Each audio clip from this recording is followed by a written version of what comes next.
Bien,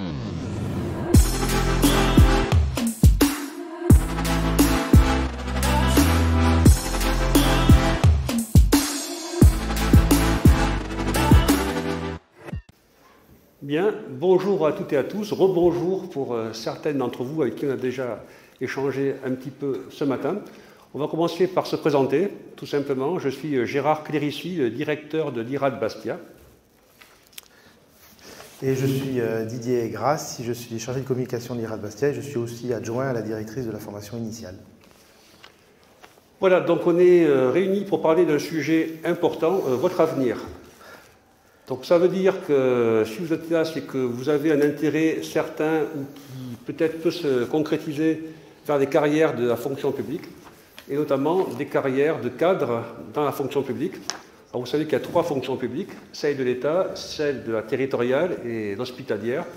Donc les IRA forment des cadres de la fonction publique d'État. C'est important d'avoir déjà bien ça en tête. Après, d'une fonction publique à l'autre, il y a des mobilités.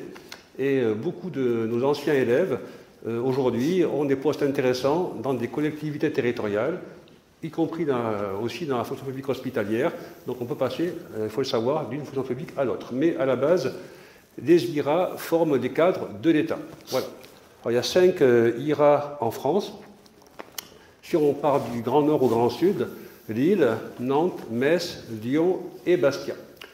Alors, les 5 IRA ont la même maquette pédagogique, le même programme de formation, la même scolarité. En toute objectivité, on ne peut pas dire qu'un IRA est meilleur que l'autre, forme mieux ses élèves que l'autre.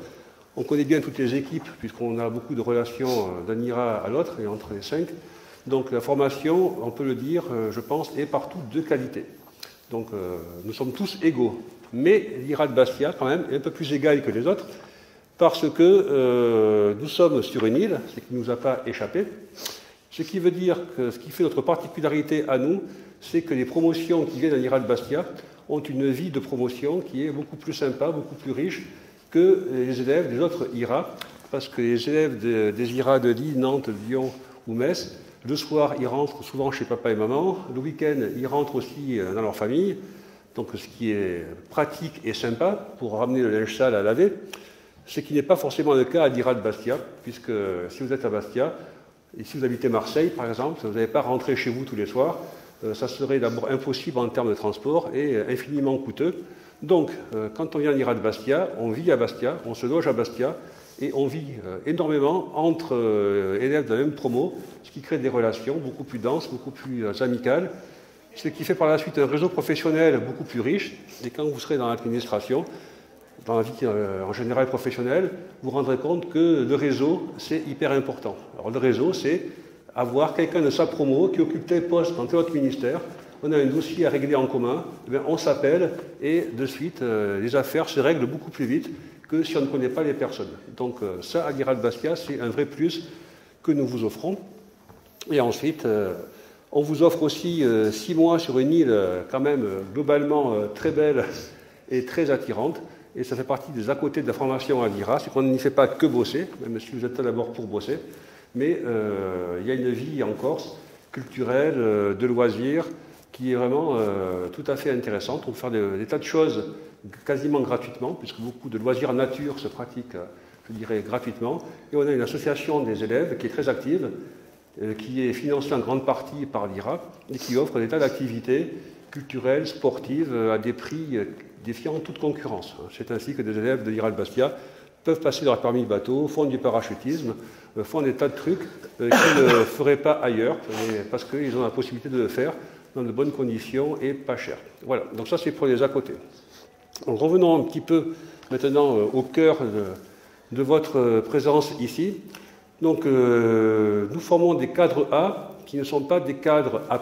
Donc les cadres A+, c'est des cadres dirigeants d'administration. Les cadres A, ce sont des cadres de proximité qui pourront devenir un jour des cadres dirigeants en passant des échelons, en passant des concours, en passant des grades supérieurs. Donc c'est une possibilité qui leur est tout à fait ouverte et ça n'a pas de limite. C'est-à-dire qu'on peut rentrer à l'IRA de Bastia comme cadre de l'État de base et finir préfet ou préfète, ambassadeur, directrice dans des ministères. Tout cela est possible et d'ailleurs ça se constate, je dirais couramment. il n'y a pas si longtemps, c'est un exemple que je cite souvent, l'ancienne préfète de la Corse, qui maintenant est préfète dans la région Grand Est, Josiane Chevalier, pour ne pas la nommer, eh bien, a commencé sa carrière à l'IRA, alors pas à Bastia, personne n'est parfait, à l'IRA de Lyon, mais aujourd'hui elle est préfète de région, ce qui montre quand même une très très belle carrière. Donc un de mes anciens chefs dans des fonctions antérieures, quand j'étais administrateur au sein de la police nationale, était donc ancien élève de l'IRA et a fini sa carrière comme directeur général de la police nationale. Donc c'est un des plus hauts fonctionnaires au sein de notre administration. Donc c'est pour vous dire que, comme disait le grand Arnold Schwarzenegger, no pain, no gain. Autrement dit, on n'a rien sans rien, mais si on se donne les moyens, eh bien, on peut arriver à des postes très élevés. Après, on peut faire d'autres choix dans la vie, c'est-à-dire trouver le poste sympa comme adjoint gestionnaire au collège, je ne sais pas, Camus, mettons, à Aix-en-Provence, je ne sais pas s'il existe, mais bon, j'invente, et s'y plaire et y faire toute sa carrière. C'est aussi notre choix possible, donc ça va dépendre de vous, de vos charges familiales, de vos envies de bouger ou pas. Voilà, donc ça c'est bon. Alors ensuite, nous formons à tous les ministères. Donc nous formons des cadres généralistes. On est un peu à l'IRA des médecins généralistes de l'administration. Vous avez des médecins spécialistes qui sont spécialisés en cardio, en pneumo, en ORL, en orthopédie, qui ont leur cœur de métier. Et voilà. Donc l'équivalent, c'est les écoles de services publics qui forment à des métiers très particuliers. On a au stand à côté du nôtre les douanes, vous avez une école nationale des douanes qui forme au métier de la douane. Donc c'est une école spécialisée. Quand on rentre à l'END, c'est pour faire douanier dans différents métiers des douanes, mais on est douanier avant tout. Et on n'est que ça. Donc quand on rentre à l'école nationale de la magistrature, c'est pour être magistrat, alors au siège ou au parquet, peu importe, mais on est magistrat. Et on n'est que ça. Donc nous, notre vocation à nous, justement, c'est d'être des généralistes. On forme des cadres administratifs qui seront en charge de ce qu'on appelle les fonctions support. Alors, c'est quoi les fonctions support? C'est les ressources humaines, c'est le budget, c'est le juridique. Bon, on est au salon du juriste Day, il ne faut pas l'oublier. C'est des systèmes d'information et le numérique, et c'est aussi le management et ce qu'on appelle la conduite de l'action publique. Donc, c'est ça qui fait la boîte à outils d'un bon cadre généraliste. C'est qu'il n'est pas excellent dans aucun domaine, mais il est bon dans tous ces domaines. Et quand on est un cadre dans son travail quotidien, on a à mobiliser toutes ces compétences, ces 6 grandes compétences, qui font que dans son métier, on est avant tout un assembleur, un assemblier de différentes compétences, à la fois en droit, en budgétaire, en RH, en système d'information, pour arriver à remplir sa mission. Ensuite, on a pour clients tous les ministères. Alors, il y a des clients plus gros que d'autres. C'est comme une entreprise, il y a des clients plus importants que d'autres. Nous, on a 2 gros clients, ce sont l'Éducation nationale et les ministères de l'Intérieur. Mais on a aussi tous les autres, les armées, qui n'étaient pas loin aussi de notre stand. Eh bien, c'est aussi un client pour nous intéressant et important, la justice, la santé, l'économie, les finances et le budget. Également, la justice, je vais citer, l'écologie aussi, qui nous propose aussi pas mal de postes régulièrement. Bref, l'agriculture également. Et parfois, on a des petites niches de postes offertes au Conseil d'État, puisqu'il y a beaucoup de juristes parmi vous. Également à la Caisse des dépôts et consignations, aux affaires étrangères. Donc bref, les IRA débouchent sur tous les ministères. Donc certains offrent plus de postes que d'autres. Ça dépend des promotions, ça on ne le sait jamais à l'avance. Donc on découvre les postes offerts en cours de promotion. Donc quand vous entrez à l'IRA de Bastia, vous ne savez pas quels seront les postes concrètement qui vous seront proposés, puisque les ministères nous les proposent une fois que vous êtes rentré, en gros 1 mois et demi avant votre sortie. OK ? Alors, avant de passer la parole à Didier pour qu'il rentre, qu'il ouvre le capot et qu'il démonte le moteur, qui vous parle concrètement de la scolarité. Donc qu'est-ce qui fait qu'on va choisir de rentrer à l'IRA ou de passer un concours administratif? Donc il me semble que vous devez vous poser la question d'abord de savoir qui vous êtes. Autrement dit, qu'est-ce qui pour vous dans la vie est important? Quelles sont les valeurs importantes à vos yeux? Si votre projet c'est de devenir millionnaire avant 30 ans, et si vous dites que ce n'est pas votre Ferrari personnel avant 35 ans, vous avez raté votre vie, eh bien, si c'est cela que vous avez en tête, ne venez pas à l'IRA, ne devenez pas fonctionnaire. Dans ce cas-là, vous allez au stand d'à côté du nôtre, à l'école de management de l'EMD Business School, et peut-être qu'en sortant d'une école de management, vous avez créé votre start-up et dans 6 mois, vous serez millionnaire et coté en bourse. Ou pas. Mais bon, en tout cas, vous pouvez tenter le coup. Donc, moi, ce que je peux vous promettre en rentrant dans l'administration, c'est que vous ne serez jamais riche. Ça, je peux m'engager à ça. En revanche, vous ne serez donc plus jamais pauvre. C'est-à-dire que vous aurez aussi un élément qui, à mes yeux, a toujours été important à titre personnel, mais que je partage avec vous, c'est qu'on a la sécurité de l'emploi. Donc, ça veut dire que, quoi qu'il arrive, par la suite de votre carrière, à moins que vous soyez une tueuse en série et que vous fassiez un massacre de masse dans votre service, ce qui arrive quand même assez rarement, heureusement, donc vous ne serez pas viré et vous aurez toujours un emploi et un revenu garanti. Et ça, c'est quand même pas négligeable. Même pour votre génération, je pense aux plus jeunes d'entre vous, qu'on appelle la génération YOLO, You Live Only Once. Autrement dit, ce qui compte, c'est que je m'éclate dans ce que je fais.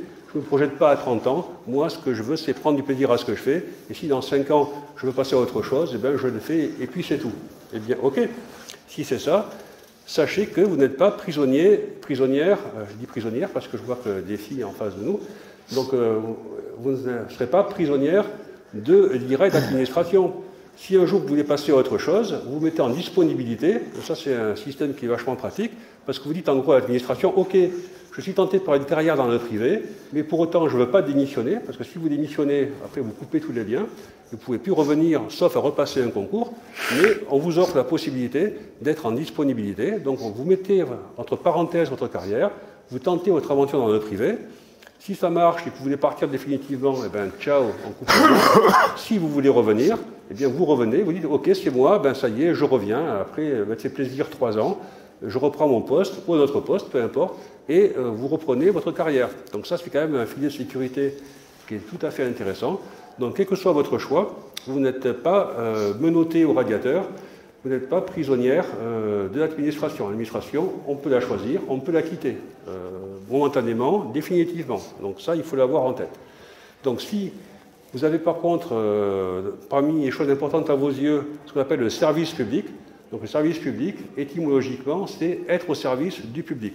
Ça veut dire que, d'une part, il faut aimer les gens, un minimum, et il faut aimer de passer du temps à une politique publique, qui est une politique qui, d'une façon ou d'une autre, crée du lien social ou vise à renforcer ou protéger le lien social, puisque le service public, c'est avant tout ce qui fait qu'une population fait corps et qu'une société ne part pas complètement en vrille, c'est grâce au service public.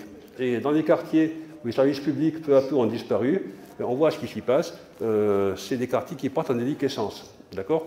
Donc, ça veut dire que servir le public, ça peut se faire de plein de manières différentes. Ça peut être au service du ministère de la Justice, au ministère de l'Éducation nationale, au ministère de l'Intérieur, au ministère de l'Écologie. Bref, je pourrais tous vous les citer. Tout ça, c'est une façon, comme une autre, d'être au service du public.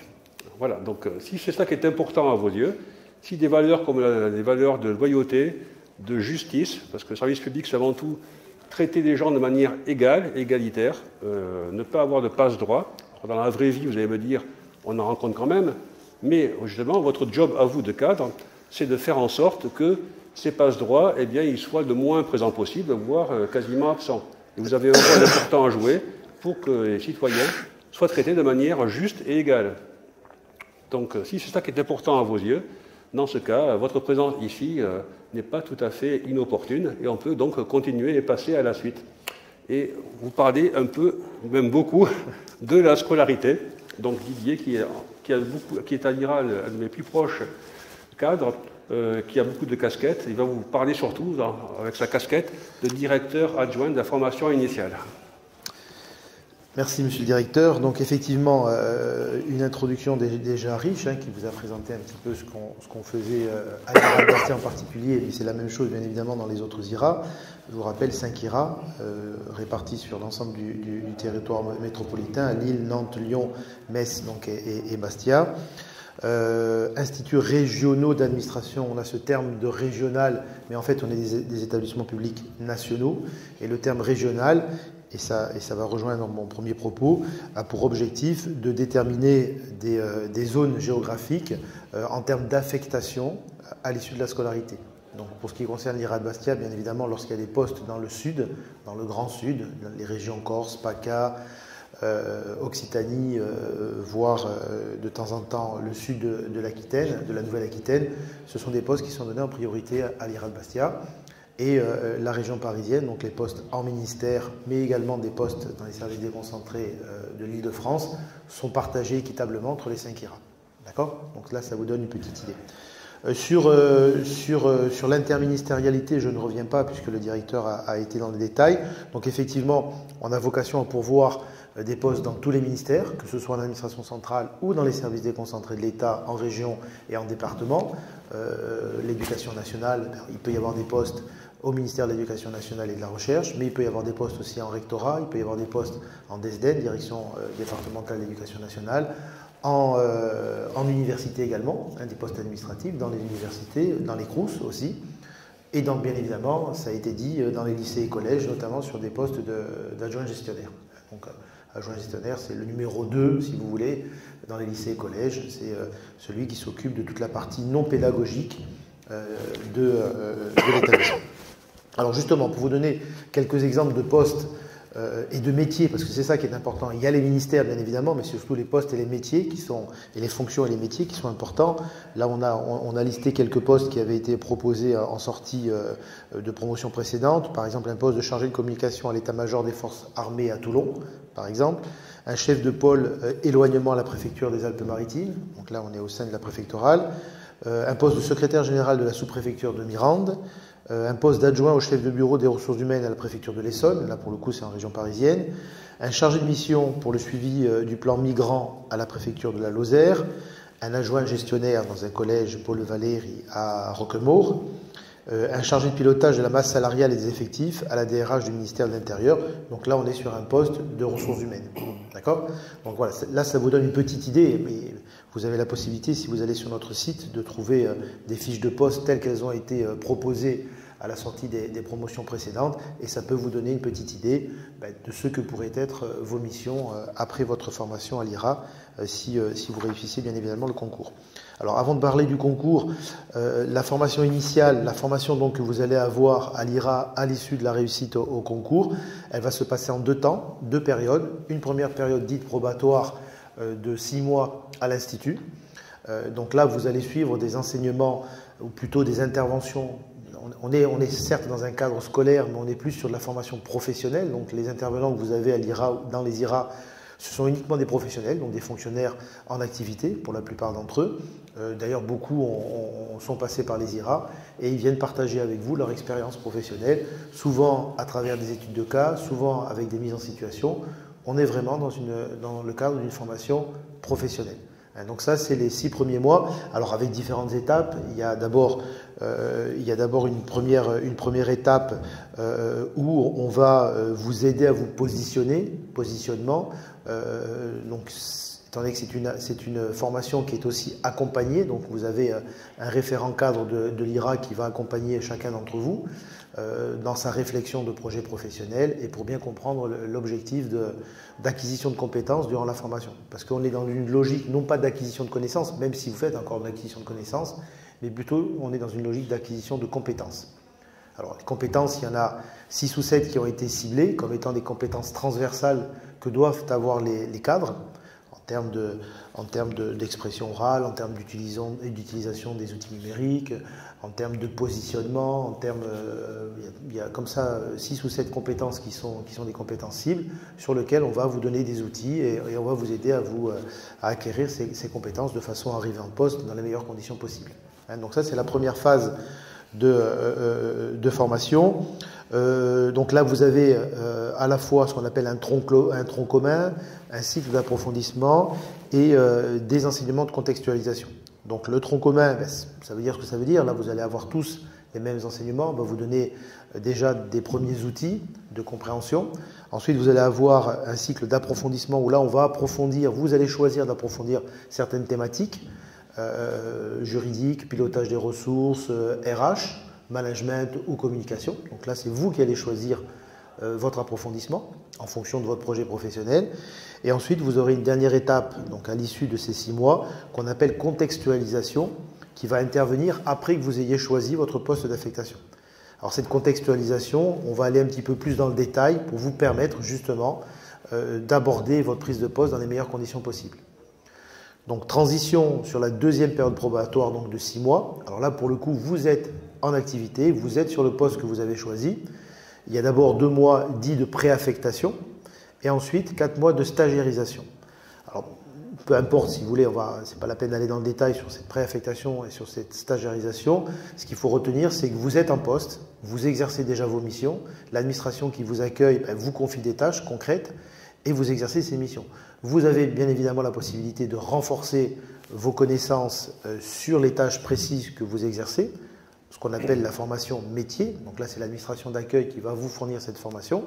Mais vous pouvez également continuer à suivre une formation proposée par l'IRA dans le cadre d'une formation dite continuée, où on peut continuer à venir justement renforcer vos connaissances, notamment transversales, à travers des formations soit en distanciel, soit en présentiel. Donc ça, c'est la deuxième période probatoire de 6 mois. Et à l'issue de cette période, vous êtes titularisé par l'administration qui vous a accueilli. D'accord ?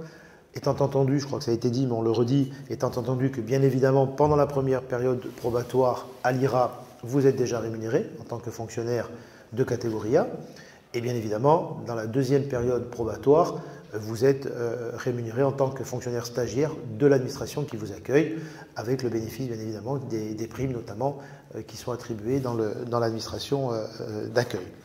Donc voilà, si vous voulez, en synthèse, et on pourrait y revenir si vous avez des questions, voilà en synthèse un petit peu comment se passe la formation. Ce qu'il faut retenir, c'est que c'est vraiment une formation professionnalisante. Vous avez des professionnels qui vont venir partager leur expérience avec vous, à charge pour vous d'en profiter pour échanger avec eux ou avec elles, parce que ce sont souvent des sources également de réflexion par rapport à votre projet professionnel. On ne vous demande pas forcément d'arriver à l'IRA avec déjà un projet professionnel arrêté. Alors, si vous avez déjà un projet professionnel, pourquoi pas, mais avec le nombre de postes, je vous en ai donné quelques-uns, mais avec le nombre de postes, le nombre de fonctions, voire de métiers qui sont proposés, vous avez le temps de construire votre propre idée de votre projet professionnel.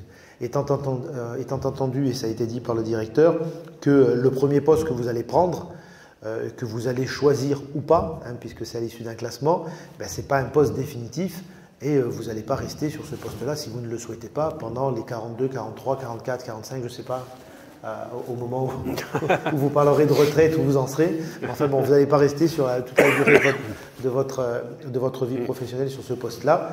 Et c'est ça l'avantage un petit peu des IRA, c'est parce que justement on est des écoles interministérielles et que vous avez la possibilité d'être mobile.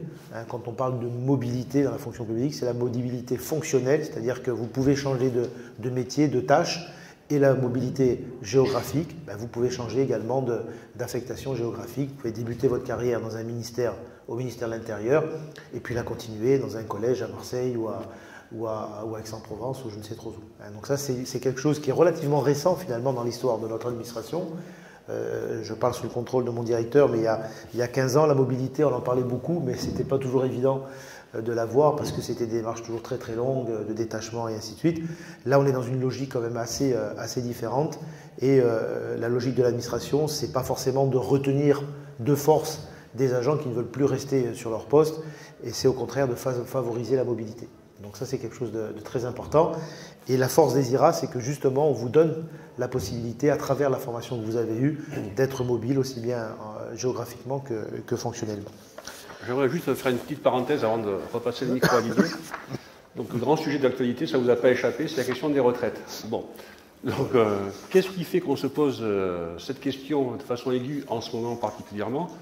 C'est que le rapport entre des actifs cotisants et les retraités va se modifier quand même lourdement en France, comme partout dans le monde d'ailleurs, n'est pas une exception, avec des générations nombreuses du baby-boom qui vont massivement partir à la retraite. Donc il y a un gros dégagement par l'eau qui s'opère dans tous les corps de métier, y compris dans l'administration. Et d'ailleurs, les cadres de la génération de Didier et de la mienne, d'ici 4-5 ans, on fera partie de ces grosses vagues qui laisseront la place à des plus jeunes. Donc, ce qui veut dire que vous arrivez sur le marché du travail administratif à un moment qui est vachement intéressant pour vous. Pourquoi? Parce que dans tous les ministères, il y a des vagues massives de départ qui sont en train de s'opérer et donc des besoins de recrutement également qui sont importants à opérer. Mais comme l'État, ça ne vous a pas échappé non plus, a un petit souci de déficit budgétaire, que d'ailleurs vous contribuerez sans doute à résorber quand vous serez en poste budgétaire. Je vais faire la parenthèse. Donc, néanmoins, on ne va pas recruter autant que de départ à la retraite. Ce qui veut dire quoi? Ce qui veut dire que dans tous les ministères, dans toutes les administrations, il va y avoir vachement de trous dans la raquette, beaucoup de postes non pourvus du fait de ce phénomène. Alors, à la fois, il y a du pas bon parce que ça veut dire que les équipes en place vont peut-être avoir plus de boulot pour faire un travail en ayant des postes vacants, mais ça veut dire de bon côté que pour vous, eh bien, vous aurez un peu partout des postes qui seront offerts dans lesquels vous pourrez piocher. Donc, vous aurez, c'est comme l'offre et la demande, sauf que vous serez du côté de la demande et vous aurez une offre énorme et une demande finalement moins forte, mais du coup, le rapport de force, il passe du côté de la demande, donc de vous. Ce qui veut dire que c'est sur un poste qui ne vous convient pas ou pas trop ou bof, eh bien, vous aurez toujours la possibilité de faire, je reviens au thème de la mobilité, une mobilité en disant tiens, il y a tel poste là-bas qui est tout faire à la vacance, eh bien je postule. Et logiquement, on ne pourra pas vous empêcher de postuler. On pourra vous faire comprendre que bon, ça ne revient pas tout de suite, mais pas éternellement. Et 6 mois après, ben, vous pourrez repostuler. Et le recruteur en face, il sera ravi de vous recevoir et si ça match, de vous recruter. Donc vous arrivez, je dirais, pour vous un moment opportun en termes de mobilité. Et je rends le micro à Didier. Merci. Donc voilà un petit peu, si vous voulez, pour ce qui concerne la formation. Alors bien évidemment, pour intégrer cette formation, il faut d'abord réussir un concours. Il y a 2 sessions de concours depuis 4 ans maintenant, 2 sessions de concours par an. La session de printemps et la session d'automne, ou l'inverse, comme vous voulez, avec des épreuves qui se passent, des épreuves écrites qui se passent au mois d'octobre, en gros mi-octobre pour la session d'automne, des épreuves orales qui se déroulent au mois de janvier pour cette session-là, une rentrée en formation au 1er mars. Et pour l'autre session, les épreuves se passent mi-mars, donc elles se sont passées mercredi dernier pour ce qui concerne cette session-là. Certaines y ont participé. Et les épreuves orales se dérouleront fin mai, début juin. Et donc pour une entrée en scolarité, en formation, au 1er septembre. Donc ça, c'est un rythme annuel, donc 2 sessions de concours. Alors les concours, ils ont été revisités il y a 4 ans également. Je vais passer rapidement, puisqu'il y a 3 voies d'accès dans les IRA. Il y a le concours interne, le 3e concours et le concours externe. Ce sont les mêmes épreuves. Depuis ces 4 années. Pour le 3e concours, il faut justifier de 5 ans d'exercice dans le privé ou de 5 ans de mandat électoral ou de 5 ans d'activité syndicale en responsabilité ou dans le monde associatif. Ça, c'est pour le 3e concours. Pour le concours interne, il faut justifier de 4 années d'agent public et être en fonction dans une administration au moment de la clôture des inscriptions au concours. Donc ça, ce n'est pas forcément des concours qui vous intéressent majoritairement, à part peut-être une personne, mais qui l'a déjà passé, donc ça va. Et vous avez le concours externe, donc celui qui va peut-être vous intéresser le plus, qui est un concours qui est ouvert, bien évidemment, essentiellement aux jeunes étudiants qui ont fini leur cursus, et il faut un niveau Bac+3.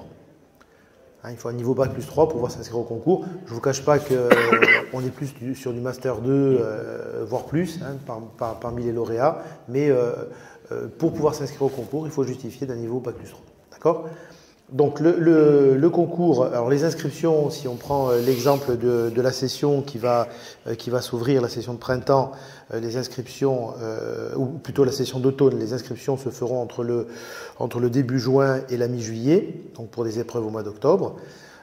Et donc en général pour la session de printemps, les inscriptions se font aux alentours de la mi-janvier jusqu'à la mi-février, jusqu'à fin février.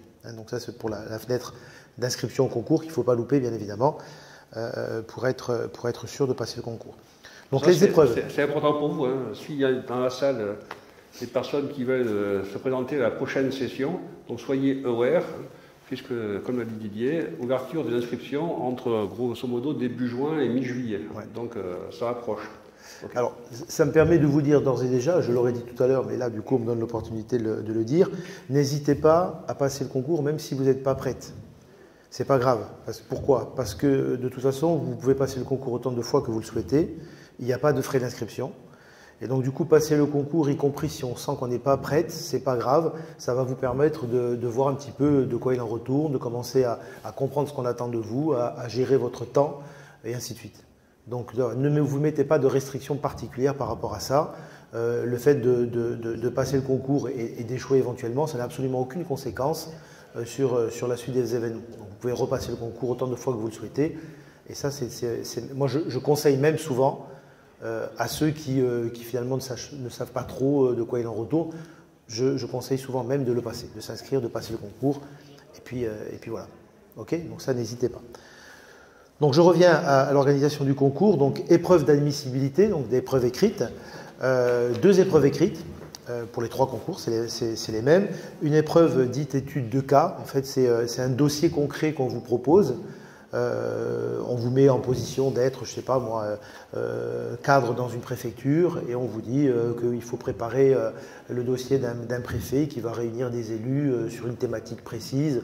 Donc il y a autour de cette étude de cas de la communication à faire, préparer des éléments de langage, comme on dit souvent, à destination du préfet, faire peut-être une petite note de synthèse à partir de plusieurs documents. Il y a différents documents à rendre dans le cadre de cette épreuve. Donc c'est une épreuve qu'il faut préparer bien évidemment, hein, et on reviendra tout à l'heure sur la préparation. Donc ça c'est la première épreuve écrite. Deuxième épreuve écrite, les QCM. QCM axé essentiellement sur du juridique, droit constitutionnel, il y a du droit public bien évidemment, il y a des finances publiques à travers surtout du budgétaire, il y a des ressources humaines, il y a du numérique, j'oublie quelque chose. Pardon, droit européen, voilà effectivement. Et effectivement des questions sur du droit européen. Donc voilà un peu les différents domaines qui sont abordés dans ce QCM.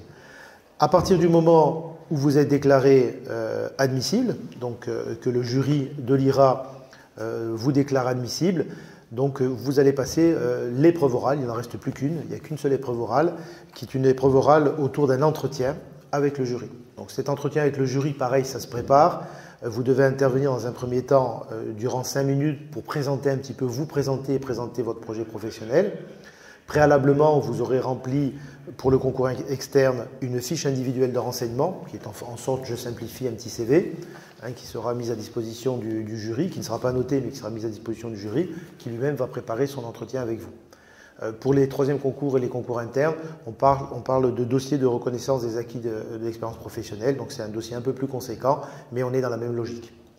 Donc une intervention liminaire de 5 minutes et ensuite des questions-réponses, des échanges avec le jury qui va avoir pour objectif non pas de contrôler vos connaissances, mais plutôt de vérifier vos aptitudes et votre motivation à intégrer la fonction publique. Donc là, déjà, on va vous demander, dans le cadre de la préparation de votre oral, de vous projeter déjà sur ce que vous envisagez de faire, ce que vous souhaiteriez faire à l'issue de la scolarité. Donc là, il est important d'ores et déjà, lorsque vous êtes admissible et que vous allez présenter l'oral, eh bien d'aller voir ce que je vous disais tout à l'heure, d'aller voir les fiches de poste qui sont proposées pour dire, ben voilà, justement, j'ai été voir des fiches de poste, il y a tel métier qui m'intéresserait, métier dans la communication, dans les ressources humaines, dans le juridique, par rapport à mon cursus universitaire, par rapport à des stages que j'ai pu faire, par rapport à des personnes que j'ai pu rencontrer qui ont déjà fait l'IRA ou qui sont fonctionnaires dans une administration ou une autre.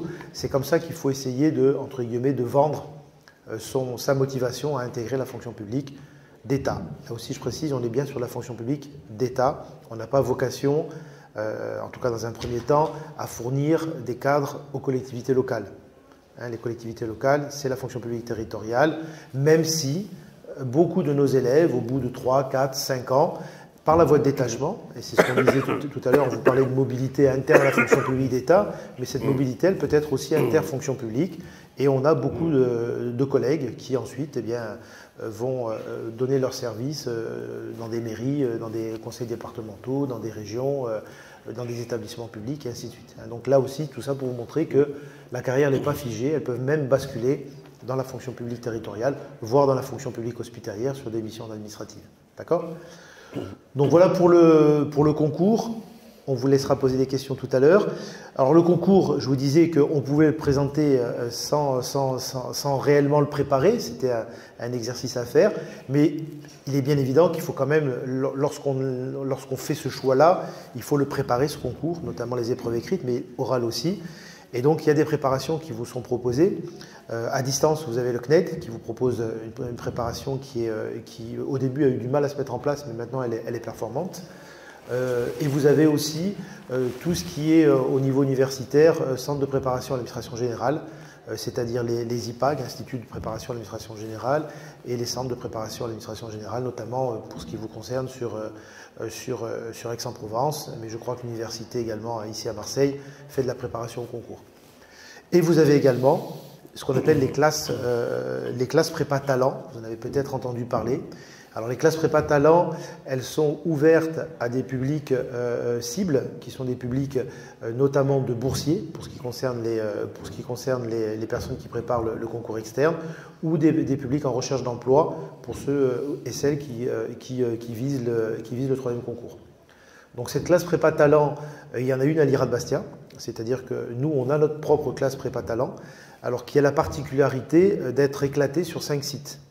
Nous, on est le siège, pour simplifier, de la classe prépa talent, mais d'un point de vue pédagogique, nos élèves sont sur les sites du CEPAC de Aix-en-Provence, donc auprès de l'IEP, sur le site de l'IPAC de Montpellier, le site du CEPAC de Bordeaux, le CEPAC de Toulouse et l'Université de Corse, à Corté.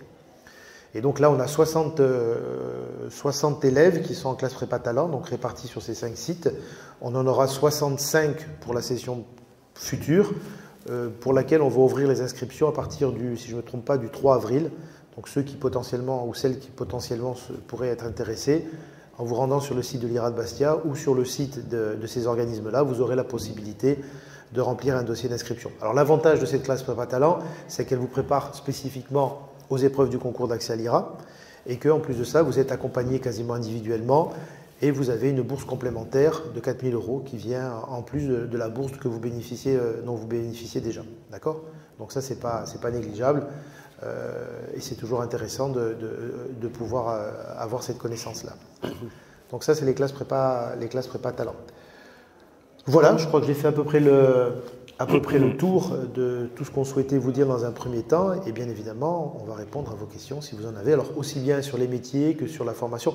Dernier point quand même, et là qui va au-delà de la problématique IRA, je vous indique simplement un site important à connaître lorsqu'on veut préparer des concours, lorsqu'on veut rentrer dans la fonction publique d'État, c'est le site SCORE, S-C-O-R-E, comme le score de foot, parce que c'est là que vous allez retrouver toutes les possibilités par voie de concours ou par recrutement direct de la fonction publique d'État. Vous avez toutes les écoles de formation, les talents de service public justement. Donc les talents de service public, c'est ce dont je vous parlais à l'instant. Tout ce qui concerne aussi le recrutement des travailleurs en situation de handicap, par exemple. Je lis, simplement, je les ai sous les yeux. Tout ce qui est apprentissage et stage, les concours bien évidemment. Tout ce qui a trait aussi aux préparations au concours.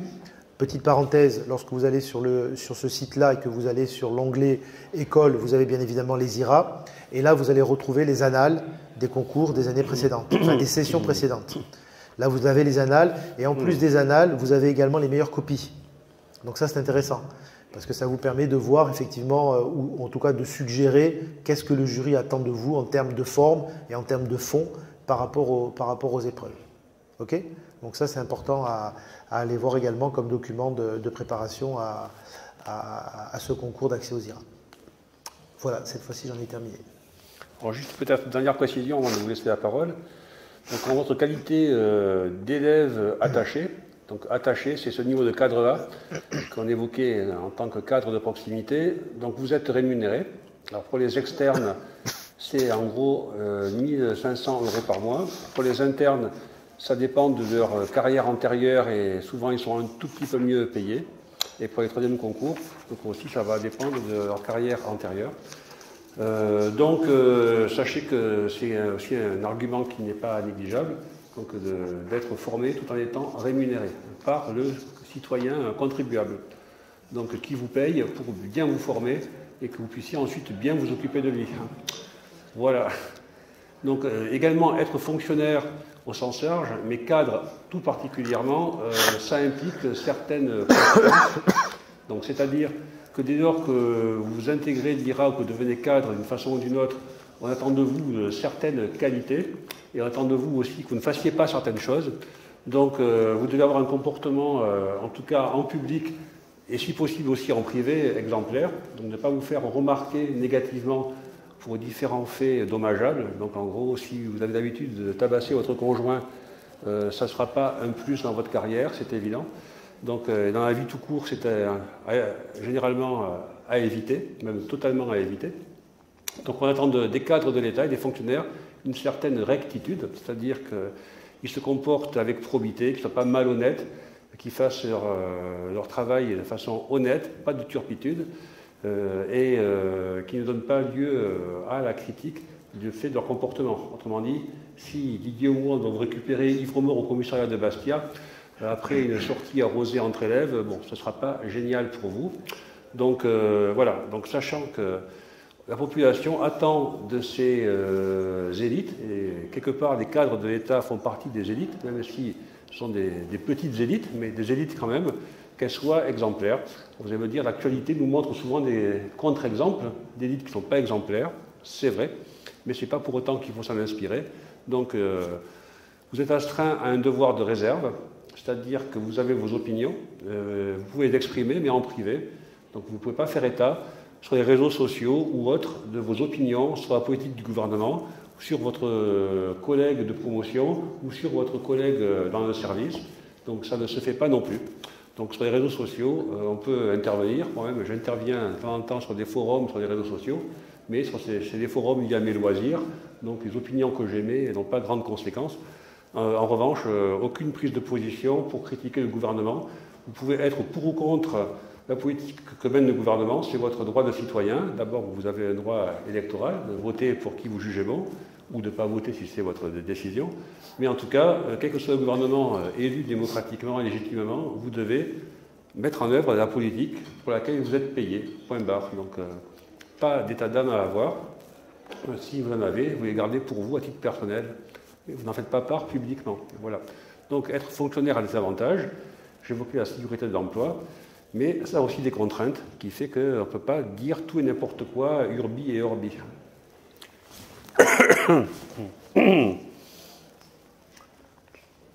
Alors, des questions ou des observations? Alors, parlez bien fort que tout le monde entende la question, même prenez le micro. Allez-y. Ouais.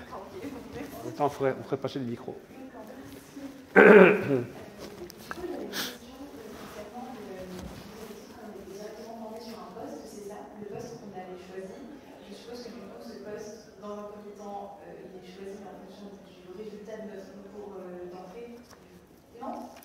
Non, allez-y, posez votre question, je vais vous répondre. Du coup, je voulais savoir si on était formé que pour cette profession-là ou pas. Alors, pour vous répondre de façon précise, donc je vous disais que durant la première période probatoire, donc les 6 premiers mois, vous avez 3 séquences de formation. Et donc, vous êtes d'abord sur un tronc commun. Donc là, l'ensemble de la promotion suit les mêmes enseignements. Vous avez ensuite une période d'approfondissement pendant 2 mois. Là, vous choisissez des thématiques. Vous n'avez pas encore votre poste, vous choisissez des thématiques d'approfondissement. Et ensuite, à l'issue de cet approfondissement, il y a un classement parce que vous avez subi 2 épreuves durant la formation. Donc, ce classement-là va déterminer votre choix de poste. Et vous choisissez votre poste à ce moment-là. Et la contextualisation, c'est-à-dire les 3 semaines, 1 mois qui restent en institut, a pour objectif de vous préparer à la prise de poste. Voilà, donc là... Essentiel du coup au poste.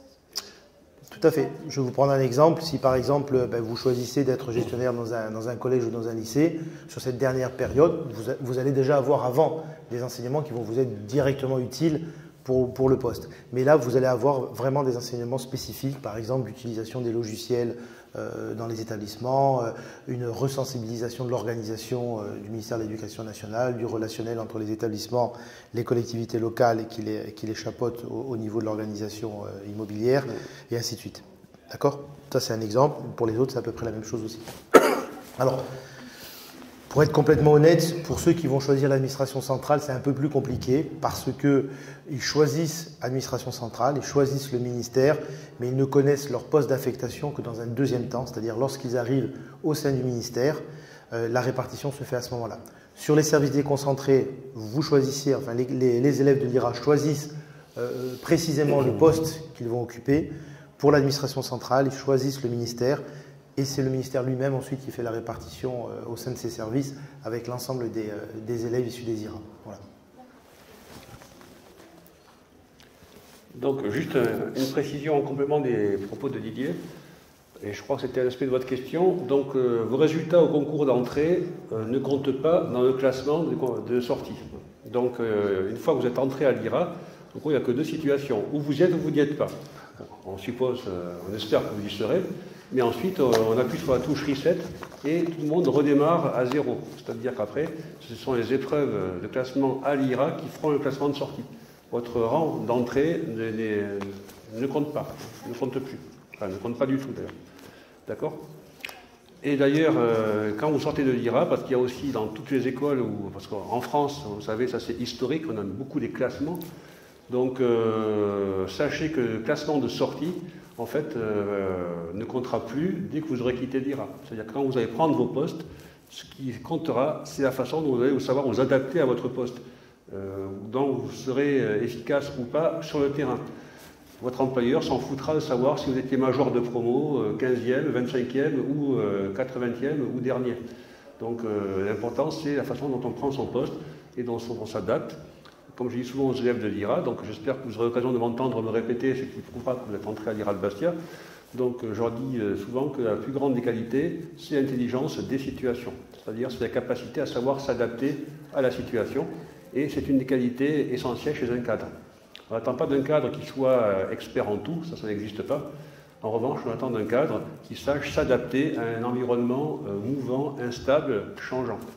Donc, soit vous êtes capable de vous adapter et vous serez certainement un bon cadre, pardon, soit vous n'êtes pas capable de vous adapter, il y a des chances que vous ne soyez pas un bon cadre.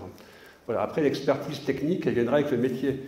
Quand les élèves sortent de l'IRA, c'est comme, je prends souvent ce parallèle, c'est comme quand vous passez le permis de conduire.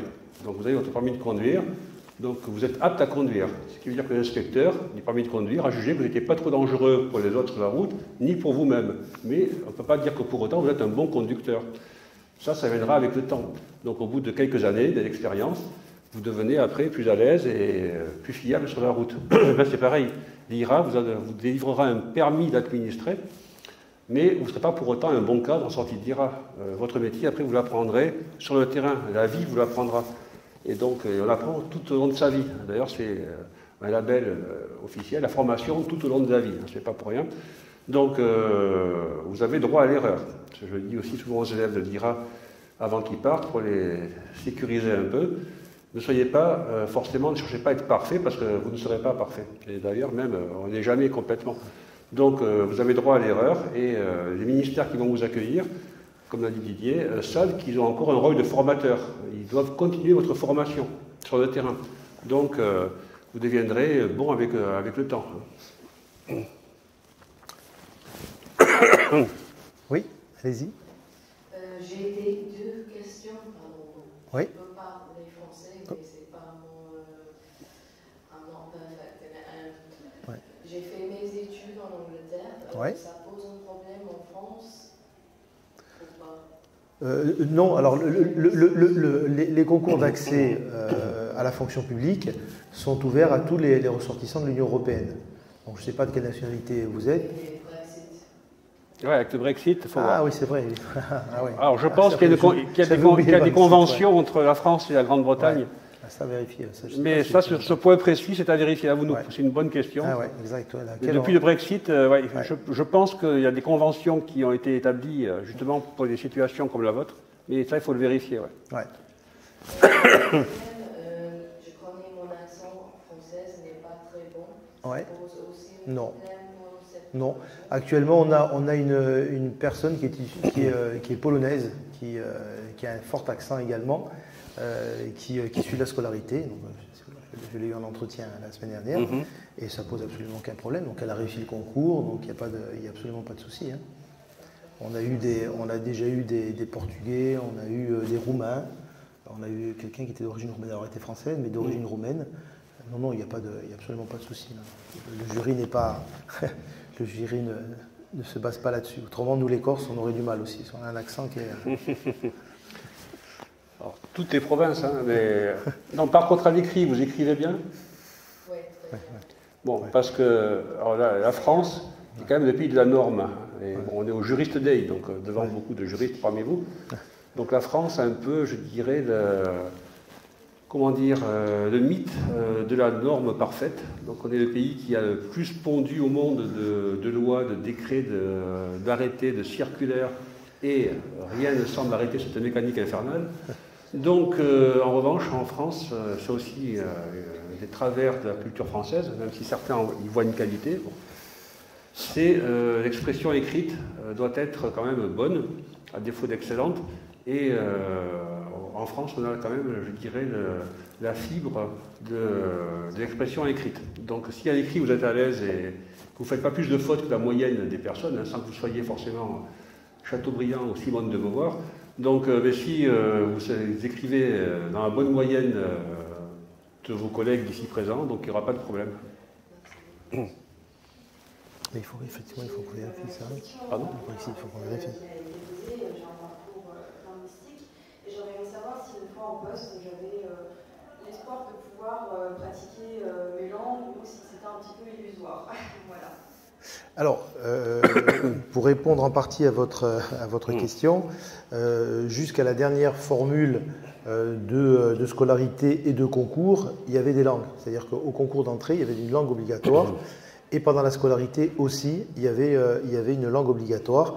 Tout ça a été supprimé ces 4 dernières années. Ça ne veut pas dire pour autant que certains de nos collègues qui exercent dans tous les ministères d'ailleurs ne sont pas amenés à travailler avec l'étranger, voire à se retrouver affectés à l'étranger. Alors pas en sortie IRA, c'est très très rare, pour ne pas dire exclu, mais quel que soit le ministère que vous choisissez, vous pouvez être effectivement amené à exercer en fonction des opportunités, bien évidemment, à l'étranger, que ce soit dans les consulats, dans les ambassades. Et ce n'est pas forcément uniquement en passant par le ministère des Affaires étrangères, parce que quelquefois, on a un poste de temps en temps au sein du ministère des Affaires étrangères, et ce n'est pas forcément celui-là qui va vous permettre à terme d'aller exercer à l'étranger, dans des consulats ou ambassades, parce que vous le savez vraisemblablement, mais dans les ambassades notamment, il y a des conseillers financiers, donc qui la plupart sont issus du ministère de l'économie et des finances, et on a je vous dis ça parce qu'on a des exemples d'anciens élèves qui sont sur ces postes-là. Vous en avez également qui sont des conseillers au niveau de l'éducation, donc qui sont issus du ministère de l'Éducation nationale. Vous avez des postes de gestionnaires également dans les lycées français à l'étranger, donc il y a des opportunités, y compris si on choisit l'éducation nationale, donc il y a pas mal d'opportunités. Après, c'est ce que on vous disait tout à l'heure, c'est ce qu'il faut intégrer dans la mobilité, dans le réseau qu'on se crée et dans la curiosité que l'on a à aller sur les bourses à l'emploi qui existent, y compris dans la fonction publique, où là vous avez quelquefois des opportunités et quelquefois auxquelles vous ne pensez même pas et qui font tilt et qui vous donnent des perspectives intéressantes.